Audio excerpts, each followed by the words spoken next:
जय हिंद, राधे राधे, नमस्ते आप सभी को। तो चलिए दोस्तों, जैसा कि हम आपको बताए थे कि हम लोग इस समय ये जो बिहार पब्लिक सर्विस कमीशन के अकॉर्डिंग जो बिहार शिक्षक भर्ती चल रही है, मतलब जो ये 2023 से वैकेंसियां आ रही हैं और कंटिन्यू आ रही हैं। टीआरई 1, 2, 3 ऐसे चल रही हैं, 4 भी आने वाली हैं। तो हम लोग क्या कर रहे थे, टीआरई फर्स्ट में जो पीजीटी जूलॉजी का पेपर था, पीजीटी जूलॉजी को मतलब इसमें कि जो आपके क्लास 11th और 12th के टीचर बनते हैं, तो इसमें जो पीजीटी जूलॉजी का पेपर था, जो टीआरई 1 का, जिसका एग्जाम अगर देखा जाए तो एग्जाम इसका 26 अगस्त 2023 को हुआ था, सेकेंड शिफ्ट में। तो हम लोग उसका पेपर का डिस्कशन कर रहे थे, है ना, उसके हम लोग पेपर का डिस्कशन कर रहे थे। हम लोग इसके पहले, आज तो यहाँ पे आपको दिखाई दे रहा होगा ये पार्ट 2 है। पार्ट 1 हमने इसके पहले डिस्कस कर लिया है। तो क्या करने वाले हम लोग, टीआरई फर्स्ट में जो पीजीटी जूलॉजी है, अर्थात 11 12 के टीचर बनने के लिए जो पेपर का डिस्कशन था, उसका हम लोग एक पार्ट कर लिए थे। आज हम लोग इसका दूसरा पार्ट करेंगे, ठीक है। तो एक बार आपको फिर से मैं बता दूं कि जो पहला पार्ट हम किए हैं उसका लिंक नीचे डिस्क्रिप्शन में इसमें भी डला रहेगा, और जो पहला पार्ट है उसमें भी डला रहेगा। सब में आप नीचे जाके देख सकते हैं। तो जो लोग ना देखे हों, तो जो मतलब पार्ट फर्स्ट है यानी लेक्चर फर्स्ट है, उसमें हम लोग जो क्वेश्चन किए हैं उसको हम लोग डिस्कस किए थे, तो उसको आप लोग भी देख लीजिएगा, ठीक है। अब देखिए, आज हम लोग करेंगे ये सेकेंड लेक्चर। अब थोड़ा सा एक बात और बताएं कि जो ये क्वेश्चन होते हैं, इसमें इसमें देखा जाए तो 120 क्वेश्चन आते हैं, आप सबको मालूम होगा। मतलब आते 125 हैं, सॉरी 150 हैं, लेकिन जो आपकी मेरिट बनती है वो मेरिट आपकी बनती है 120 क्वेश्चन की, है ना। 120 क्वेश्चन बनती है, जिसमें से 80 जो क्वेश्चन होता है वो सब्जेक्ट का होता है ना। जो 80 क्वेश्चन होता है वो सब्जेक्ट होता है, यानी हम लोग का सब्जेक्ट क्या है, जूलॉजी है आज का। तो हम लोग आज जूलॉजी के बारे में डिस्कस करेंगे। और जो 40 क्वेश्चन है वो जीएस का आया करता है ना, इस तरह से बनता है। तो इन दोनों को मिला के 120 हुआ, इसका मेरिट बनाया जाता है, ठीक है। तो हम लोग ये जो जूलॉजी का सब्जेक्ट था, टीआरई फर्स्ट का पेपर, इसमें से पिछले क्लास में 40 क्वेश्चन कर लिए थे। अब इस क्लास उस क्लास में बस ये अंतर देखिए, है ना। यो वाला क्लास था, पहला वाला हमने ऐसे बोर्ड पे हमने मतलब एक्सप्लेन किया था, है ना, मतलब डिजिटल बोर्ड पे एक्सप्लेन किया था। बस इसमें क्या डिफरेंस, बस हम बैठे हैं लेकिन दिखाई तो आपको पड़ ही रहा होगा पूरा पूरा क्लियर, ठीक है। तो आज हम लोग इसका अगला क्वेश्चन करेंगे। तो अगर बताएं तो हम लोग जो पिछला क्वेश्चन किए थे वो क्वेश्चन स्टार्ट हुआ था 41 से। तो 41 से हम लोग क्वेश्चन 80 नंबर तक कर लिए थे, क्योंकि जो इसके पहले 40 तक जो 1 से 40 क्वेश्चन है, ये किसका है, वो जीएस का पार्ट था, ठीक है। बाकी ये वाला पार्ट जूलॉजी का था। तो हम लोग 41 से 80 क्वेश्चन किए थे, ये पार्ट 1 में, ये पार्ट 1 में किए थे। आवाज क्या करेंगे, क्वेश्चन नंबर 81 से क्वेश्चन नंबर 120 तक करेंगे इस वाले लेक्चर में। तो आई थिंक आप समझ गए होंगे, और उसका भी डिस्क्रिप्शन में नीचे लिंक डला हुआ है, इसका भी लिंक आपको मिल जाएगा, हर जगह पे अवेलेबल रहेगा, आप यूट्यूब में जाके देख सकते हैं, ठीक है, हमारे चैनल पे। चलिए, तो हम लोग अब शुरू करते हैं, समय बर्बाद ना, बिना समय बर्बाद किए हुए। देखिए, हमारा क्वेश्चन, आज का क्वेश्चन पहला है। जो आज का क्वेश्चन है ये पहला है, लेकिन ये क्वेश्चन नंबर क्या है, 81 है। अब एक बात और, ये सेट ए जो पेपर हुआ था टीआरई का, वो ये सेट ए का पेपर है। अगर आप देखेंगे जाके, अगर आपको वेरीफाई करना है तो आप सेट ए का पेपर है, वहां से आप जाके इसको वेरीफाई कर सकते हैं। तो सेट ए में 81 का क्वेश्चन यही आएगा। तो चलिए हम लोग देखते हैं क्या कर रहा है। पहला question 81 question, the modification of smooth endoplasmic reticulum found in the muscles is known as stated muscle, sorry, found in stated muscle is known as, रेखित पेशियों में पाए जाने वाली चिकनी अंतःद्रव्य जालिका संशोधित रूप को कहते हैं। तो देखिए, इसका मतलब क्या कह रहा है कि जो मैस्कुलर स्मूथ इंडोप्लाज्मिक रेटिकुलम है, वो स्टेटेड मसल के जो मॉडिफाइड होके जो कहलाती है, वो क्या कहलाती है, तो वो कहलाती है, देखिए, माइक्रोफाइबल ये नहीं होता है, ये होता है सार्कोप्लाज्मिक रेटिकुलम, ठीक है। यानी सार्कोप्लाज्मिक रेटिकुलम, इसका आंसर क्या जाएगा, ऑप्शन नंबर बी जाएगा, ठीक है। अगले क्वेश्चन पे आइए। अगला क्वेश्चन है 82। इसमें कह रहा है, which of the following enzyme is found on the outer membrane of mitochondrial cristae. Mitochondrial के क्रिस्टी के आउटर मेम्ब्रेन में कौन सा एंजाइम पाया जाता है। अगर देखा जाए इसमें जो ऑप्शन है एटीपेज है इधर, है ना, तो एटीपेज पाया जाता है कि नहीं? नहीं, एटीपेज इसमें नहीं पाया जाता। अच्छा, इसमें अगर हम देखें ना तो इसमें देखिए क्या पाया जाता है। इसमें होता है लाइगेज, एक होता है लाइगेज, आप जानते होंगे लाइगेज देखने को मिलता है जो आउटर मेम्ब्रेन क्रिस्टी में। और एक होता है ये जो साइटोक्रोम ऑक्सीडेज लिखा है, यहाँ पे ऑक्सीडेज ना होके रिडक्टेज होता, अगर रिडक्टेज रिडक्टेज तो लाइगेज साइटोक्रोम रिडक्टेज। और एक और होता है जिसको अमोनिया ऑक्सीडेज बोलते हैं, उसको क्या बोलते हैं? अमोनिया, अमोनिया थोड़ा सा लिखने का पैड है, ऑक्सीडेज। ठीक है, तो ये 3 हार्मोन्स होते हैं। तो क्या इसमें से कोई है? इसमें से कोई दिख नहीं रहा है, ना एटीपेज होगा, है ना, ये भी नहीं होगा। तो इसका आंसर जाएगा जो ई ऑप्शन जाएगा, नन ऑफ द एबव, मतलब इनमें से कोई नहीं। ठीक है, तो इसका आंसर क्या होगा? None of the above. अगले क्वेश्चन पे आइए। अगला क्वेश्चन कहता है leucoplast, leucoplast which function in the storage of starch are called. Leucoplast जो स्टार्च के भंडारण में कार्य करते हैं वो कहलाते हैं, क्या कहलाते हैं? देखिए, एमाइलोप्लास्ट यानी एमाइलोप्लास्ट, इलियोप्लास्ट की एल्यूरोनोप्लास्ट। तो इसका राइट आंसर क्या होगा? ये जो स्टोर करते हैं वो करते हैं एमाइलोप्लास्ट के फॉर्म में। तो इसका राइट आंसर क्या होगा? ए ऑप्शन, है ना, एमाइलोप्लास्ट। ठीक है, अगले क्वेश्चन पे आए। अगला क्वेश्चन कहता है, देखिए अगला क्वेश्चन ये बोल रहा है निम्नलिखित में से कौन सा द्वितीयक लाइसोसोम का प्रकार नहीं है, यानी विच of the following is not a type of secondary lysosome. तो देखा जाए तो इसमें कौन नहीं है पूछा है ना, नॉट ए सेकेंडरी लाइसोम, सेकेंडरी लाइसोम का पार्ट इनमें से कौन सा नहीं है। तो ये जो following not the type of secondary lysosome, ये रेजिडुअल बॉडीज, ये तो शायद होता है सेकेंडरी राइबोसोम। ठीक है, और जो ये ग्रेन्यूल्स है, ये ग्रेन्यूल्स, एक सेकेंड, कौन पूछा नहीं है ना, इसमें से कौन नहीं है? तो ये वाला है, देखिए जो फाइगोसोम है ये सेकेंडरी लाइसोसोम का पार्ट है। और ये जो है रेजिडुअल बॉडीज ये नहीं है, और ये ग्रेन्यूल्स ये नहीं है। यानी इसका 2 ऑप्शन सही हो सकता है, एक नंबर बी और सी, यानी अब बी सी दोनों लगाएंगे नहीं तो क्या जाएगा? D option. तो इसका राइट आंसर क्या होगा? मोर देन 1, मतलब उपयुक्त में से एक से अधिक ऑप्शन सही है। और ये कौन कौन सा सही है, मतलब कौन कौन सा गलत है, इसीलिए सही माना गया है, बस में आ रही है। तो ये दोनों गलत है इसीलिए दोनों सही है। तो इसका आंसर क्या जाएगा? D number, more than 1 of the above. ठीक है, अगले क्वेश्चन पे आए। अगला क्वेश्चन देखिए कहता है which activity takes place during the post mitotic gap phase, यानी जीवन, पोस्ट माइटोटिक गैप फेज के दौरान कौन सी गतिविधियां होती हैं? देखिए, पोस्ट माइटोटिक एक मतलब प्री माइटोटिक और पोस्ट माइटोटिक गैप फेज। जैसे आप जो एक सेल की साइकिल होती है वो होती है ना G1 S और G2 M, ऐसे चलती है। पहले G1 होता है, फिर S होता है, फिर G2 होता है, फिर M होता है, G1 S G2 M। अब इसमें पूछा है कौन सा पोस्ट माइटोटिक गैप फेज के दौरान कौन सी गतिविधियां होती हैं। ये तो देखिए यहाँ पे लिखा है, पहला ऑप्शन क्या है? RNA and protein synthesis. हाँ, ये होता है, मतलब जो पोस्ट माइटोटिक गैप फेज है इसमें ये प्रोटीन का और आरएनए का सिंथेसिस इसमें होता है, डीएनए का सिंथेसिस नहीं होता है।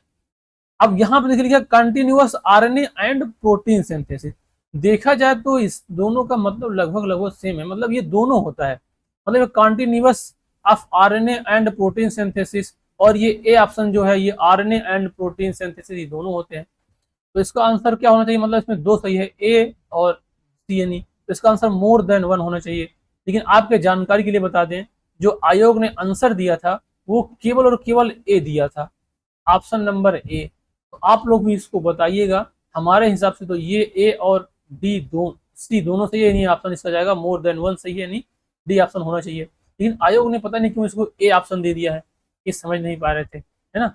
आप भी देखिएगा, बताइएगा कुछ ऐसा होगा आप बिल्कुल आप नीचे कमेंट में डिस्क्रिप्शन कमेंट में लिख सकते हैं, या तो यहाँ पे आपको ये मोबाइल नंबर ही दिखाई दे रहा होगा 9264980672, इस पर व्हाट्सएप करके आप अपना व्यू बता सकते हैं। ठीक है, अगर आप ऐसा करेंगे तो बहुत बहुत थैंक यू आपको।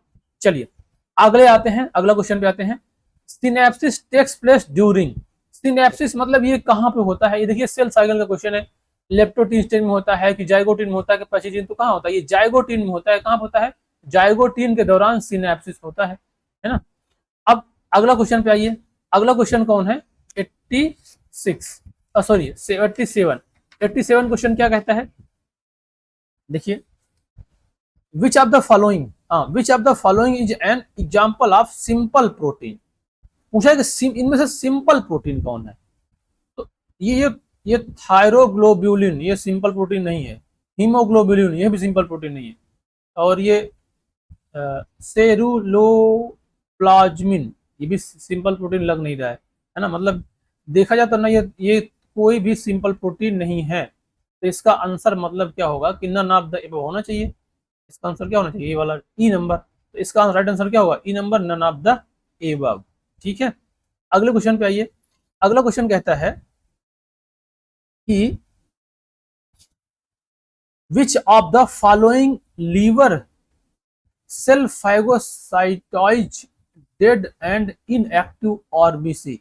यकृत मतलब यकृत की कौन सी कोशिकाएं मृत एवं निष्क्रिय लाल रुधिराणुओं यानी आरबीसी का भक्षण करती हैं? तो इसका आंसर तो यही कॉपर सेल होता है। आप जानते होंगे, तो सिंपल सी क्वेश्चन था।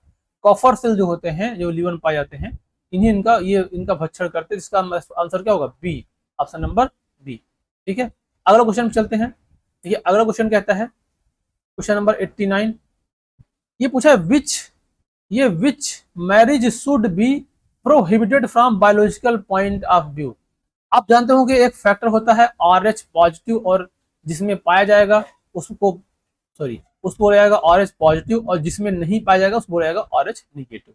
तो ये कौन सा जैविक दृष्टिकोण से किस विवाह का निषेध होना चाहिए? देखिए यहाँ पे एक्चुअली क्या है, अगर RH पॉजिटिव बॉय है और RH निगेटिव गर्ल्स है, अगर लड़की RH निगेटिव है और लड़का RH पॉजिटिव है, तो ये थोड़ा सा प्रोहिबिटेड है। क्योंकि जब इसमें बेबी कंसीव करेगी, मतलब जब प्रेगनेंसी कंसीव होगी, तो उसके बेबी पे खतरा हो सकता है। क्योंकि ये RH पॉजिटिव है, जो इसके अगेंस्ट, RH पॉजिटिव अगेंस्ट इसकी जो मम्मी है वो एंटीबॉडी बना देगी, और उसके जो गर्भ में बच्चा पलेगा उसको डिस्ट्रॉय कर सकता है। इसलिए इसका ऑप्शन क्या सही होगा? B number. बाकी डिटेल वीडियो आप लोग इसका देख सकते हैं, हम लोग अपने वीडियो चैनल पे डाले हैं, आप जाके यहाँ पे सर्च करके देख सकते हैं। ठीक है, अब आते हैं अगले क्वेश्चन पे। अगला क्वेश्चन है each action thin filament is made up of. मतलब इसमें बोला है कि प्रत्येक एक्टिन यानी पतला रेशा बना होता है। ये मसल कॉन्ट्रैक्शन की बात कर रहा है। इसका बात कर रहा है ये मसल कॉन्ट्रैक्शन की बात कर रहा है। तो पहला क्या ऑप्शन दिया है? 2F एक्शन, हाँ ये होता है, बिल्कुल बना, इससे बना होता है। और 2 फिलामेंट ऑफ ट्रोपोमायोसिन, ये भी होता है। ट्रोपोनिन, ये भी होता है। इसका मतलब इसका आंसर क्या जाएगा? मोर देन 1, है ना, ऑप्शन नंबर डी। यानी 90 का ऑप्शन क्या सही है? D number. ठीक है, अब अगले क्वेश्चन पे आइए। इस क्वेश्चन को देखिए, आंसर बताइए। देखिए पढ़िए इसको, क्वेश्चन क्या कह रहा है।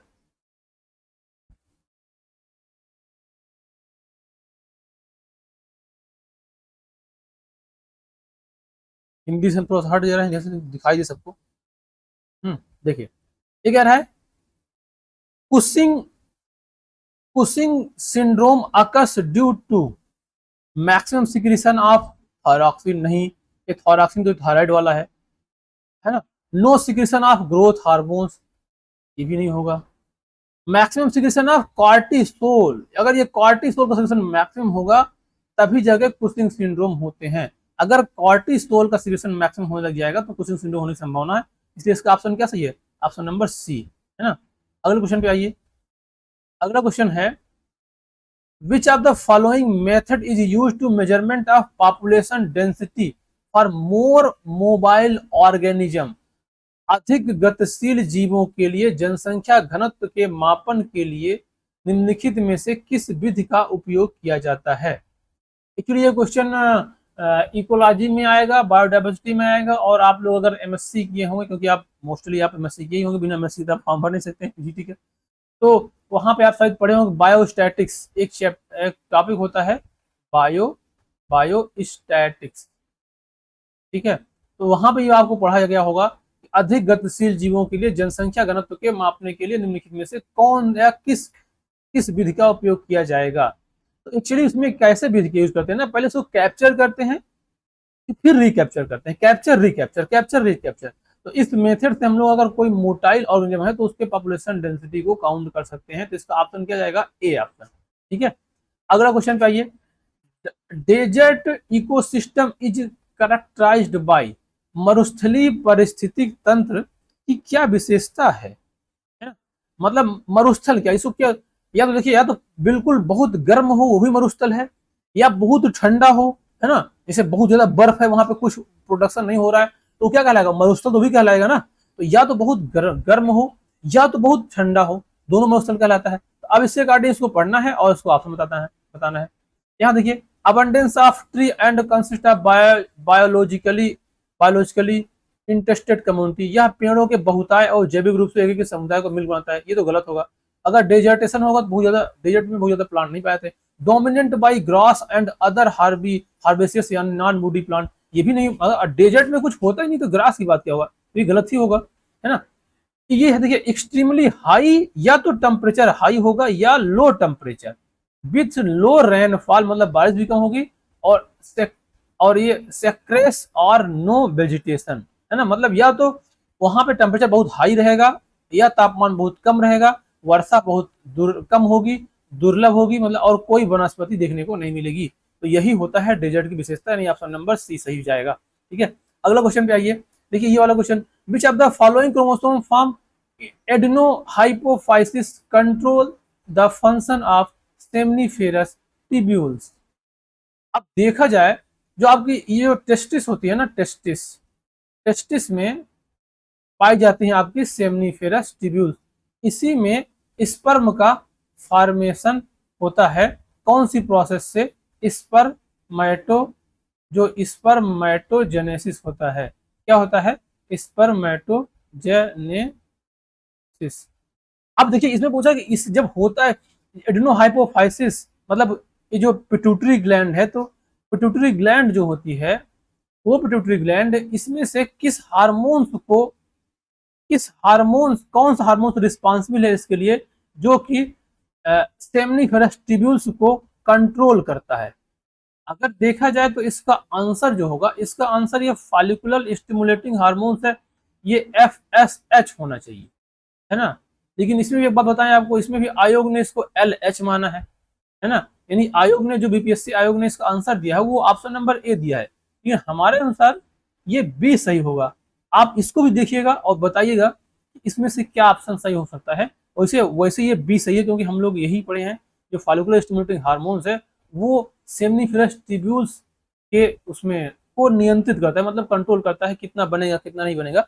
तो आप इसको देख के कंफर्म करिएगा, है ना। ऐसे 2-3 क्वेश्चन हैं जो कि ऐसे हैं, एनसीईआरटी आयोग ने कुछ दूसरा आंसर दिया, लेकिन उसका आंसर ये दूसरा हो लग नहीं रहा है। ठीक है, तो अब हम दोनों बता दिए, आप समझ सकते हैं इसमें हमको क्या लगाना है। हालांकि इसमें सब में चैलेंजिंग होना चाहिए था, लेकिन क्यों नहीं हुआ पता नहीं। 2 बार इसके आंसर किया, दोनों बार आंसर यही दिया है, जो पहला एक ऑप्शन आया था उसमें भी, इसमें भी। देखिए चलिए अगले क्वेश्चन पे आते हैं। अब देखिए एक ये क्वेश्चन है, थोड़ा सा कंफ्यूजिंग क्वेश्चन है, कि हमको भी कंफ्यूज लग रहा है। ये from the following which enzyme produced by the epididymis, या जो इपिडाइडमिस है इसके द्वारा कौन सा हार्मोन, निम्नलिखित में से कौन सा एंजाइम, एंजाइम इपिडाइडमिस द्वारा निर्मित होता है, कौन सा प्रोड्यूस होता है।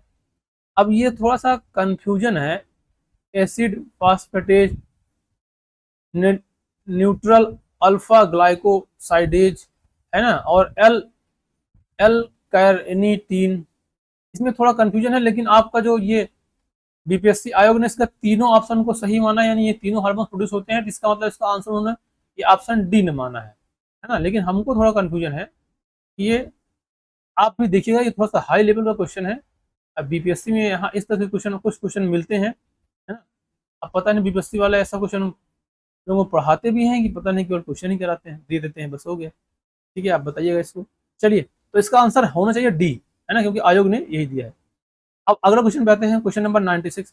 ये पूछा है which of the region fallopian tube fertilisation takes place, मतलब फीमेल में फर्टिलाइजेशन कहाँ होता है। तो ये तो सिंपल क्वेश्चन है, कहाँ होता है, एम्पुला में होता है ना, एम्पुला में। तो इसका कौन ऑप्शन जाएगा, ऑप्शन नंबर बी। ठीक है, अगले क्वेश्चन पे आइए। अगला क्वेश्चन कह रहा है the ovary is suspended from the body wall, जो वो अंडाशय निम्नलिखित में से किसके द्वारा भित्ति से निलंबित होता है, मतलब लटका हुआ होता है। तो ये होता है, इसको बोलते हैं मीजो ओवेरियम। क्या बोलते हैं? मीजो ओवेरियम के द्वारा ये सस्पेंडेड होता है। ठीक है, तो इसका ऑप्शन क्या जाएगा? Option number A.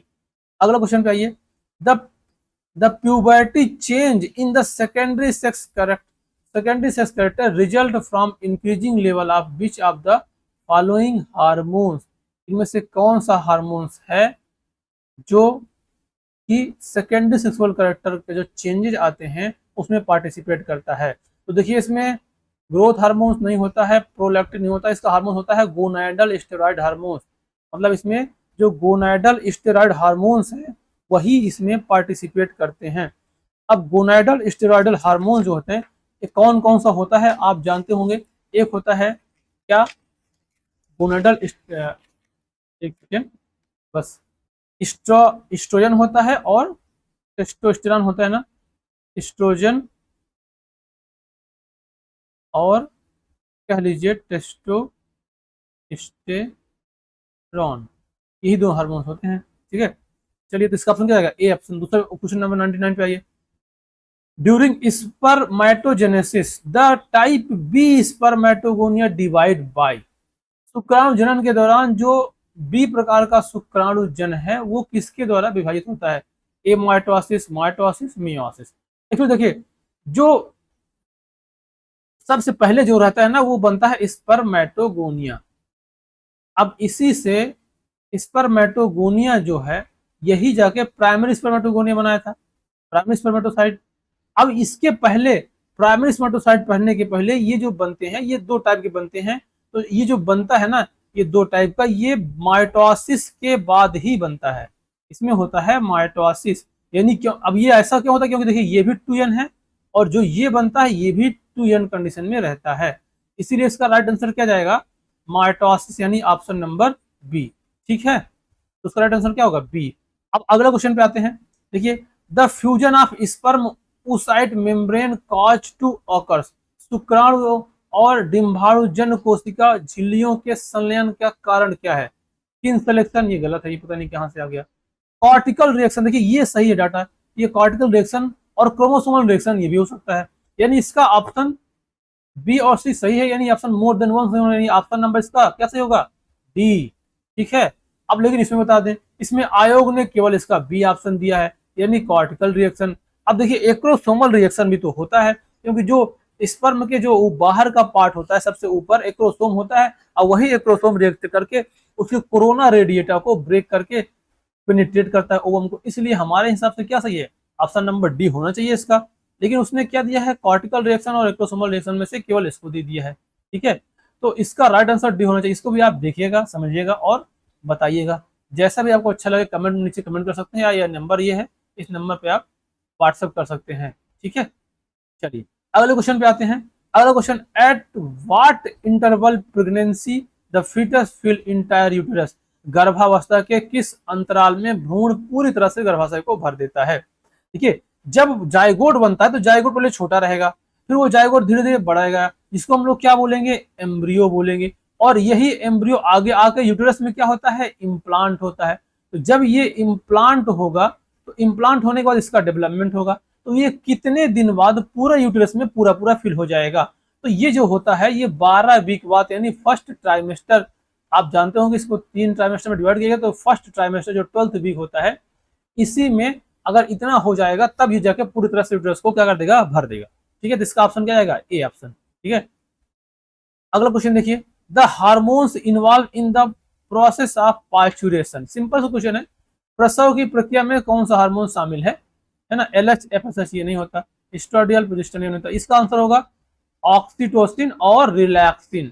ऑक्सीटोसिन और रिलैक्सिन नाम के जो हार्मोन्स है यही पार्टिसिपेट करते हैं बेबी के पार्चुरेशन में, और हाँ किसमें? पार्चुरेशन में नहीं, प्रसव में, है ना। अब ये ऑक्सीटोसिन क्या करता है? ये देखिए कॉन्ट्रैक्शन करता है ना, ये कॉन्ट्रैक्शन काज करता है जिसकी वजह से लेबर पेन होता है और यूटेरस कंट्रैक्ट होगा, कंट्रैक्ट होने के बाद बेबी नीचे पुश होगा, और जो रिलैक्सिन है उसके प्यूबिक सिम्फाइसिस को रिलैक्स करता है, क्योंकि प्यूबिक सिम्फाइसिस का रीजन जो होता है वो थोड़ा सकरा होता है, नैरो होता है, तो वहां से आसानी से बेबी पास हो सके इसलिए ऐसा होता है। ठीक है, तो इसका ऑप्शन क्या जाएगा, सी नंबर।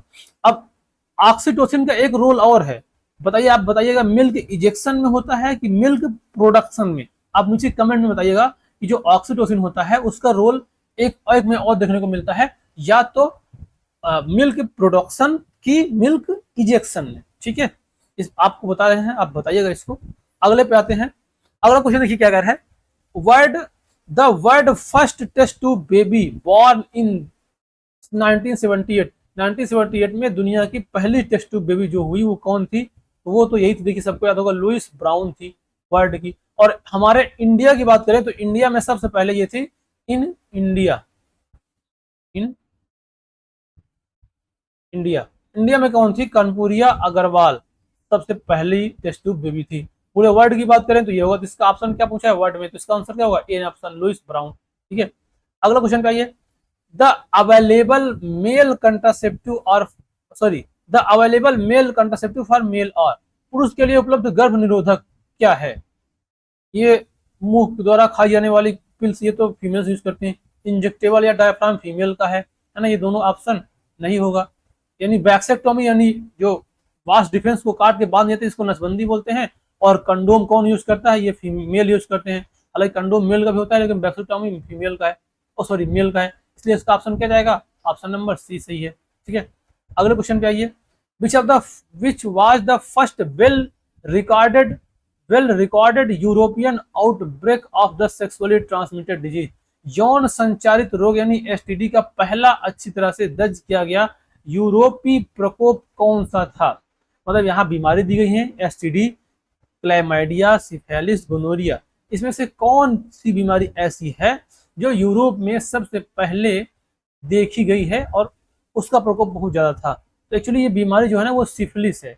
कौन है, ये सिफिलिस, यानी ऑप्शन नंबर इसका क्या जाएगा, ऑप्शन नंबर क्या जाएगा, बी ना, राइट आंसर। ठीक है, अगले क्वेश्चन पे आइए, ये पूछा था phenotypic ratio of Mendelian law of independent assortment, यानी ये डाई हाइब्रिड क्लास की बात कर रहा है। तो डाई हाइब्रिड क्लास का F2 जनरेशन जो होगा वो फिनोटिपिक रेशियो क्या होगा, तो सभी को पता होगा, इसका फिनोटिपिक रेशियो 9:3:3:1 होता है, यानी ऑप्शन नंबर 3 जाएगा इसमें। ठीक है, अगले क्वेश्चन पे आइए, अगला क्वेश्चन है क्वेश्चन नंबर क्या 107, what is the incomplete dominance. इसमें से इनकम्प्लीट डोमिनेंस क्या है।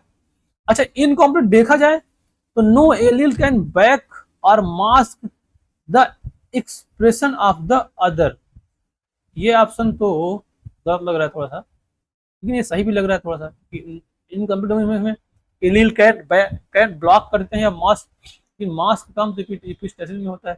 Neither of two alleles are fully dominant over the other, ये वाला सही है, ये देखिए गलत है, ये सही लग रहा है ना, ये वाला। इसका राइट आंसर क्या जाएगा, ऑप्शन नंबर बी। ठीक है, the alleles are not so any dominant and recessive alleles in relationship, लेकिन ज्यादा सही इसका ऑप्शन होगा बी नंबर, आयोग ने भी इसी को दिया है, इसलिए इसका आंसर क्या सही होगा, बी, ऑप्शन नंबर बी, है ना। अगले क्वेश्चन पे आते हैं, who propose the chromosome theory of inheritance, वंशागति गुणसूत्र सिद्धांत किसने प्रतिपादित किया, वाटसन क्रिक नहीं, ये तो ये Walter Sutton and Theodore Boveri ने डिस्कवर किया, तो इसका ऑप्शन क्या आएगा, option number B, Walter Sutton और थियोडोर बोवेरी ने। ठीक है, अगले क्वेश्चन पे आइए, question number 109, the chromosome appear V shaped during anaphasic movement are known as, anaphasic movement के दौरान क्रोमोसोम का वी आकार का दिखाई देता है, जिन्हें कहा जाता है देखिए इसके पहले क्वेश्चन इसी में और आया था, सब मेटासेंट्रिक, जो नियर द मिडिल था तो वो सब मेटासेंट्रिक था, ये एकदम वी शेप्ड बनता है। देखिए ये क्रोमोसोम जो होता है ये ऐसे और फिर ये ऐसे, और यहाँ पे सेंट्रोमियर होगा, ये जो क्या होगा, ये क्या है, सेंट्रोमियर, ये देखा जाए तो दोनों एकदम मिड पे हैं, तो ये कहलाता है मेटासेंट्रिक कंडीशन। इसका राइट आंसर क्या होगा, सी ऑप्शन। ठीक है, अगले क्वेश्चन पे आइए, which of the following is a type of PCR used to quantify the amplified DNA, निम्नलिखित में से कौन सा पीसीआर उपयोग परिवर्धन डीएनए के परिमाणीकरण के लिए किया जाता है। तो परिमाणीकरण मतलब क्वांटिफिकेशन के लिए QRT-PCR होता है। कौन होता है? QRT-PCR, यानी ऑप्शन नंबर बी सही है इसका। ठीक है, अगला क्वेश्चन पे आइए। अगला क्वेश्चन क्या है? The most important use of recombinant DNA technology. Most important कौन सा है? ये CRDNA नहीं, ये भी सही है। जीन, ये भी सही है। क्लोनिंग एंड स्पेसिफिक जीन, है ना। और ये क्लोनिंग ऑफ आरएनए, यानी विशिष्ट जीन क्लोनिंग, आरएनए की क्लोनिंग, ये दोनों सही है। तीनों सही, इसका मतलब ऑप्शन इसमें जाना चाहिए D number, sorry D number, हाँ, more than one of the above option सही है, तो इसका आंसर क्या है? D number. ठीक है, अगले क्वेश्चन पे आइए। Which of the following animals produced very first time means the cloning technique with the nucleus from an adult donor cell, है ना। निम्नलिखित में से कौन सा एक जानवर वंशदाता का एक नाभिक के साथ क्लोनिंग तकनीक के माध्यम से पहली बार उत्पन्न हुआ? ये कह रहा है ना, किसी के क्लोन से उस पूरे एनिमल को तैयार करना, मतलब क्लोन मतलब उसमें एक न्यूक्लियस होना चाहिए, तो उसके क्लोन से पूरा एक एनिमल तैयार कर लेना। तो पहली बार कौन हुआ था? वही याद करिए, डॉली शिप है, आप लोग पढ़े होंगे, डॉली शिप में ऐसा किया गया। तो इसका ऑप्शन क्या होगा? Option number C. ठीक है, अगला क्वेश्चन देखिए। The first 3 hybrid Bt cotton develop in India by. India में, भारत में बीटी कपास के पहले 3 संकर निम्नलिखित में से किसके द्वारा विकसित किए गए? तो ये भी थोड़ा सा डाटा बेस्ड क्वेश्चन है, लेकिन बस ये आपको याद होना चाहिए। ये वाला है इसका, महको मोनेस्टो बायोटेक लिमिटेड, को कंपनी थी MMBL नाम की, उन्होंने इसको डेवलप किया था, है ना। तो इसका राइट आंसर क्या आएगा? A option. ठीक है, चलिए अगला क्वेश्चन पे आइए। अगला क्वेश्चन देखिए। Auto antibody DNA fingerprinting was developed by, मतलब स्व प्रतिपिंड डीएनए फिंगरप्रिंटिंग किसके द्वारा विकसित किया गया था? एक्चुअली देखा जाए तो डीएनए फिंगरप्रिंटिंग तो ये अलग जेफरी है, तो डीएनए फिंगरप्रिंटिंग का आसन तो होता तो पक्का ये अलग जेफरी हो जाता, लेकिन यहाँ पे ऑटो एंटीबॉडी डीएनए फिंगरप्रिंटिंग है। अब ये हो सकता है कुछ गड़बड़ हो। अब ये देखिए, अगर डीएनए फिंगरप्रिंट होता आंसर इसका ए होता, लेकिन अब इसने ये लगा दिया है और आयोग ने इसका आंसर बी मान लिया है, तो हम लोग भी क्या कहेंगे? अब इसको बी मान लेंगे, क्योंकि हो सकता है ये वाला जो ऑटो एंटीबॉडी है वो उसने ये क्या बोलते हैं, ए के फ्रैंकुर ने दिए हो, तो इसका ऑप्शन क्या मान ले रहे हैं? बी, है ना। वैसे हमारे सबसे तो अलग जेफरी भी लग रहा है, क्योंकि डीएनए फिंगरप्रिंटिंग, लेकिन ये जो ऑटो ही है ये थोड़ा सा गड़बड़ लग रहा है, तो इसका आंसर आप जो क्या मानिए? बी मानिए। ठीक है, क्योंकि आयोग जो दिया है मानेगा वही। क्वेश्चन नंबर 115 में आएंगे। Arrange the following ingredient of poultry feed for the layer is decreased by the percent। देखिए ये क्वेश्चन तो हमको भी मालूम नहीं है, अब ये आयोग ऑप्शन देने के बाद हमें पता चल पाया है। अब इसमें पूछा गया है कि कुक्कुट आहार, मतलब जो पोल्ट्री फार्म, जो बकरी बोलती है, जो मुर्गी फार्म होते हैं, तो उनको ये क्या है? उनके ये न्यूट्रिएंट्स हैं, मतलब उनको खाने की ये एक प्रकार का कह लीजिए न्यूट्रिएंट्स है। तो इसमें से पूछा जा रहा है कि इसमें से किसका उपयोग सबसे ज्यादा होता है, कि उसके बाद कौन है, तो उसका अर्क्रम पूछा है कि सबसे अधिक कौन होता है। तो इसका आंसर के अकॉर्डिंग सबसे पहला जो होता है येलो मेज, सबसे ज्यादा यूज किया है येलो मेज है। फिर उसके बाद दूसरा नंबर पर क्या है? ये वाला है पोलिश्ड राइस। फिर तीसरा नंबर पर क्या है? ये बार्ली है ना। और फिर चौथा नंबर पे क्या है? ये वाला है फर्स्ट नंबर, ये चौथा नंबर पे है। पांचवा पे क्या है? ये पांचवा। यानी ऑप्शन क्या आएगा? पहले 4 3 2 1 5, यानी ऑप्शन नंबर ए इसका राइट आंसर है इसके अनुसार। ठीक है, अब ये थोड़ा सा समझने वाली क्वेश्चन बात है, डाटा बेस्ड क्वेश्चन है, तो ये कहीं ना कहीं से इसको आपको याद करना पड़ेगा। अब ऐसे क्वेश्चन एक आध दो क्वेश्चन 3 क्वेश्चन मिल जाते हैं, सबको सब एग्जाम में मिलते हैं, तो उसमें ज्यादा घबराने की बात नहीं है। ठीक है ना, चलिए अगला क्वेश्चन पे आए। विच of the following is the largest honey bee, इसमें से कौन सी सबसे बड़ी हनी बी है? इसको शायद आप जानते होंगे कि जो एपिस ड्रोसैटा है ये सबसे बड़ी हनी बी होती है, तो इसका आंसर क्या होगा? Option number C, Apis dorsata. ठीक है, अगला क्वेश्चन भाई, which of the following disease causing Cushing protozoa in human, अरे क्या बोले, causing is the following disease which is the disease causing, यार क्वेश्चन बोले, कॉजिंग प्रोटोजोआ इन ह्यूमन, मानव में रोग उत्पन्न करने वाला प्रोटोजोआ कौन सा है? मतलब आप जानते हो ना कि जो बीमारी होती है वो माइक्रोब से होती है, उनके इन्फेक्शन होते हैं, या बैक्टीरिया होगा, ये वायरस होगा, या कोई और माइक्रोब होगा, यानी प्रोटोजोम जो आते हैं ये सब। तो इसमें से कौन बीमारी कॉज करता है? अब देखिए इधर लिखा है यूग्लिना, तो ये तो बीमारी कॉज करता नहीं है ना। ट्राइकोनिम्फा, ये भी नहीं आएगा इसका आंसर, ये क्योंकि प्रोटेवा। ये है एक लीशमानिया, है ना, लीशमानिया डोनोवेनी। तो लीशमानिया डोनोवेनी जो है डमडम फीवर काज करता है, तो इसका आंसर क्या सही होगा? C option. ठीक है, अगला क्वेश्चन क्या है? अगला क्वेश्चन कह रहा है which of the following activities modern technological consider to causing the indirect or or ये unintentional impact of natural environment. Uni uni unintentional, इसको हिंदी में पढ़ लेते हैं। तो आधुनिक तकनीकी मनुष्य की निम्नलिखित में से कौन सी गतिविधि प्राकृतिक पर्यावरण पर अप्रत्यक्ष या अनजाने प्रभाव का कारण बनती है? देखिए, मनुष्यों के द्वारा कुछ ऐसी एक्टिविटी होती है जो इन्वायरमेंट पे या तो डायरेक्ट या तो इनडायरेक्ट रूप से प्रभाव डालती। तो यही पूछा गया है कि उसके अनजाने में कौन सी गतिविधियां पर्यावरण को इनडायरेक्ट रूप से, अप्रत्यक्ष रूप से इफेक्ट डालती है। तो भूमि का शोधन तो हमको नहीं लगता कि इसकी वजह से कोई दिक्कत होगा। निर्माण खुदाई, ये भी बहुत ज्यादा दिक्कत वाली बात नहीं। ज्यादा दिक्कत वाली बात ये है डीडीटी का जो उपयोग किया रहा है, ये उसके फर्टिलिटी को लॉस कर रहे हैं, बाकी जो बहुत सारी बीमारी कॉज कर रहे हैं। तो इसका राइट आंसर क्या आएगा? ऑप्शन नंबर सी।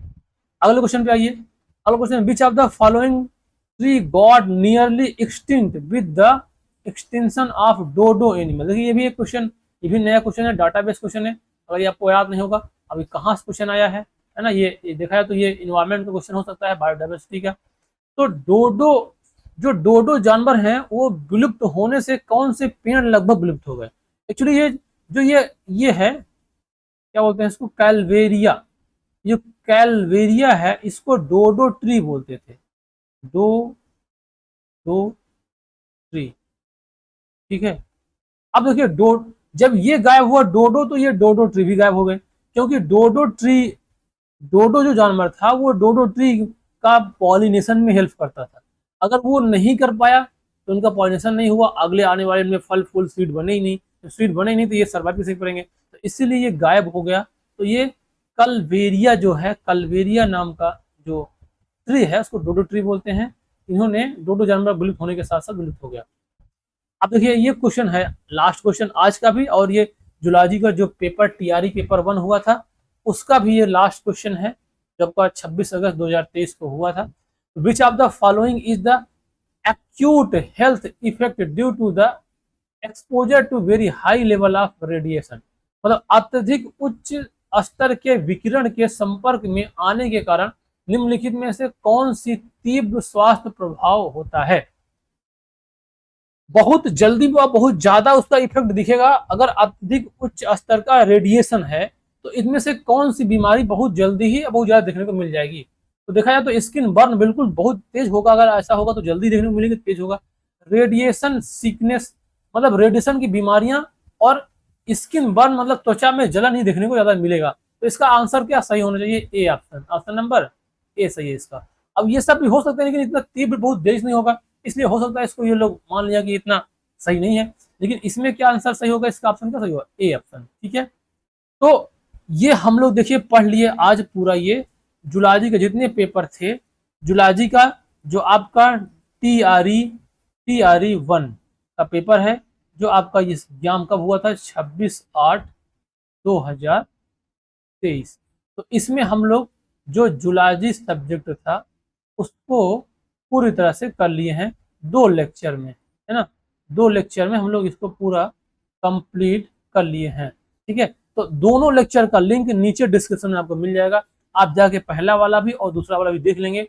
आपका ये जो टीआरई 1 का जो जुलॉजी का पेपर था वो आपका पूरी तरह से सॉल्व हो गया होगा, आप उसको समझ सकते हैं, रिवीजन कर सकते हैं। क्योंकि अब जो एग्जाम आने वाले हैं, जो टीआरई 3 हो रहा है, होने वाला है, अभी कल से स्टार्ट हो गया है, और जो टीआरई 4 होगा उसमें भी ये सब काफ़ी इंपॉर्टेंट हो सकते हैं। इसलिए अगर आप इसको कर लेंगे तो बहुत अच्छा रहेगा। बस एक बार देखते रहिए, आपका रिवीजन हो जाएगा और आपका क्वेश्चन भी प्रैक्टिस भी हो जाएगा, और आपको हो सकता है कुछ ये रिवाइज भी हो जाए। ठीक है, अब हम लोग थोड़ा जल्दी भी इसलिए कर रहे हैं क्योंकि हम लोग का पर्पज अभी ज़्यादा एक्सप्लेन करने का नहीं है, हमें बस पिछले पेपर को जल्दी जल्दी से सॉल्व करना है। क्योंकि अगर आपको काम है तो जल्दी जल्दी देखेंगे तो ज़्यादा अच्छा रहेगा, है ना। तो चलिए, अब आपकी वीडियो का आज का लेक्चर यहीं तक है। हम लोग अगले लेक्चर में जो टीआरई 2 में जुलॉजी के पेपर है उसको सॉल्व करेंगे। ठीक है, चलिए, ओके, बाय बाय।